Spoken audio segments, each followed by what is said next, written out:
सबकी most requested recipe है जो आपको देखकर पता चल ही गया होगा। तो आज हम बिना ईस्ट बिना ओवन एकदम रुई जैसे सॉफ्ट स्पॉन्जी और जालीदार 100% मार्केट जैसे पाव घर पर बनाएंगे। तो जो लोग रेडीमेड पाव नहीं खाते हैं उनको भी अभी कोई कॉम्प्रोमाइज़ नहीं करना होगा। प्रॉपर मेजरमेंट और टिप्स के साथ बनाएंगे तो आपके पाव का टेक्सचर और कलर सेम ऐसे ही मार्केट जैसा मिलेगा और खाने में भी उतने ही टेस्टी लगते हैं। ना तो इसमें कोई सोडा की स्मेल आएगी, ना अंदर से कच्चे रहेंगे, ना बिखर जाएंगे। तो आप भी एक बार घर पर जरूर ट्राई करना। जय जिनेंद्र सभी को। तो चलिए आज की मज़ेदार रेसिपी शुरू करते हैं।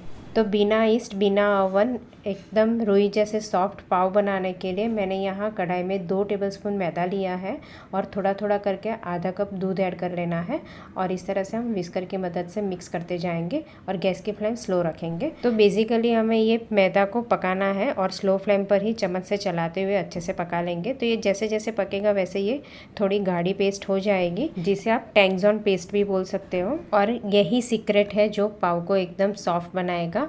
तो देखिए ये पेस्ट 2 से 3 मिनट में ही इस तरह से गाढ़ी हो जाएगी और इसमें एक भी लम्स नहीं रखना है। हल्का हल्का प्रेस करके हम अच्छे से स्मूथ कर लेंगे। अगर कोई छोटे लम्स रह गए तो भी चलेगा। तो देखिए यहाँ पेस्ट हो जाने के बाद गैस बंद कर लेंगे और साइड में रख लेंगे।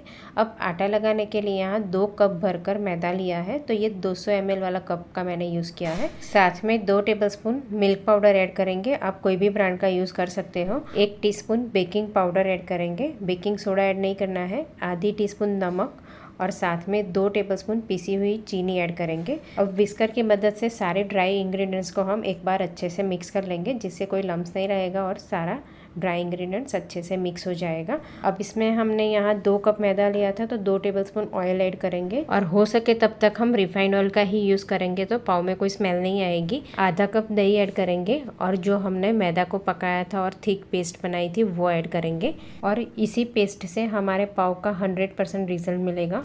और यहाँ एक चीज़ का ध्यान रखना है कि हमें पाव बनाने में बेकिंग सोडा का यूज़ नहीं करना है, नहीं तो पाव बिल्कुल अच्छे नहीं बनेंगे, जो खाने में भी बिल्कुल टेस्टी नहीं बनते हैं। तो आप यहाँ बेकिंग पाउडर का ही यूज़ करना है और सारी चीज़ हम अच्छे से मिक्स कर लेंगे। तो जो हमने थिक पेस्ट बनाई थी और दही ऐड किया था उसी से ये आटा लग जाएगा। फिर ज़रूरत लगे तो सिर्फ हम 1 से 2 चम्मच दूध ऐड करेंगे या फिर दही ऐड करेंगे। आप दोनों में से कुछ भी ऐड कर सकते हो।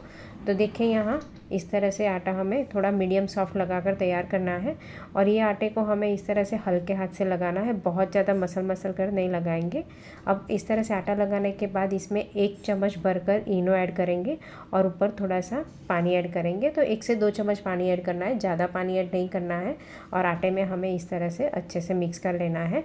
तो आटे को हमें इस तरह से रफली ही लगाना है, बहुत ज़्यादा स्मूथ आटा नहीं करना है।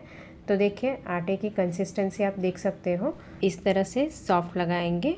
तो हमें एकदम प्रॉपर आटे जैसा नहीं लगाना है, सिर्फ हमें इस तरह से रफली मिक्स कर लेना है।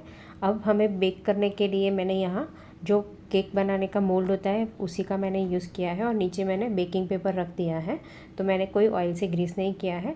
अब हाथ को हम हल्का ऑयल वाला कर लेंगे और आज मैं यहाँ मिनी पाव बना रही हूँ। तो हाथ को हल्का ऑयल से ग्रीस करके फिर बनाएंगे तो ये आटा बिल्कुल हाथ में चिपकेगा नहीं और इस तरह से हम छोटे छोटे बॉल्स बनाकर फिर हम टिन में रखते जाएंगे। यानी हमें जैसे नींबू की साइज़ रहती है उस हिसाब से हमें आटा लेना है और 2 हाथ के बीच में हम इस तरह से हल्के हाथ से रब करेंगे तो इस तरह से गोला बन जाएगा और फिर टिन में रखते जाएंगे। तो बीच बीच में हम वापस ऑयल वाला हाथ कर लेंगे और ये देखिए आटे का टेक्सचर कितना अंदर से जालीदार बना है, जिससे हमारे पाव एकदम रुई जैसे सॉफ्ट और जालीदार बनेंगे। तो हल्का ऑयल वाला हाथ करेंगे और फिर थोड़ा आटे का पोर्शन लेके 2 हाथ के बीच में रब करेंगे तो इस तरह से गोल गोल बनाकर तैयार करेंगे और टिन में हम अरेंज करते जाएंगे। तो जैसे आपका टिन की साइज़ हो उस हिसाब से आप अरेंज करेंगे। तो मैंने यहाँ एक साथ में 10 से 11 पाव टिन में अरेंज कर दिया है और इस तरह से हम पास पास में ही रखेंगे और ये बेक होने के बाद अच्छे से फूल भी जाएंगे। तो अब ढककर 5 से 7 मिनट के लिए रखेंगे, तब तक हम कढ़ाई को प्रीहीट करने के लिए रखेंगे। तो कढ़ाई में मैंने कोई नमक वगैरह कुछ ऐड नहीं किया है। बीच में हम रिंग रख देंगे और ढककर 5 मिनट के लिए मीडियम टू हाई फ्लेम पर प्रीहीट कर लेंगे। बाद में हम ये टिन को रख के ढककर फिर 30 से 35 मिनट के लिए इसे बेक करेंगे। तो शुरुआत में 4 से 5 मिनट हाई फ्लेम पर और 25 से 30 मिनट स्लो फ्लेम पर बेक करेंगे और 30 से 35 मिनट के बाद ढक्कन खोलकर हम इस तरह से स्टिक डालकर चेक कर लेंगे। तो स्टिक एकदम क्लियर है, यानी ये पाव अच्छे से फूल भी गए हैं, बिल्कुल कच्चे भी नहीं है और कलर तो देखकर आपको पता चल ही गया होगा। तो ये टिन को हम बाहर निकाल लेंगे और तुरंत हम थोड़ा सा घी से इस तरह से ब्रश कर लेंगे, जिससे पाव दिखने में थोड़े शाइनिंग भी आएगी और बिल्कुल ड्राई नहीं हो जाएंगे। और इस तरह से ग्रीस करने के बाद हम हल्के गिल्ले कपड़े से कवर कर लेंगे, जिससे पाव बिल्कुल ड्राई नहीं होंगे। अब आधे घंटे के लिए इसे हम ठंडा होने देंगे। और थोड़ा सा आटा बच गया था तो मैंने दूसरे टिन में भी इस तरह से अरेंज कर लिया था और इसे भी मैंने बेक करने के लिए रख दिया है। और ये मैंने थोड़े और छोटी साइज़ के बनाए थे। अब इसे भी हम बेक कर लेंगे। और देखिए, जो हमने पाव ढक कर रखे थे वो अच्छे से ठंडे हो चुके हैं, तो टिन में से हम बाहर निकाल लेंगे।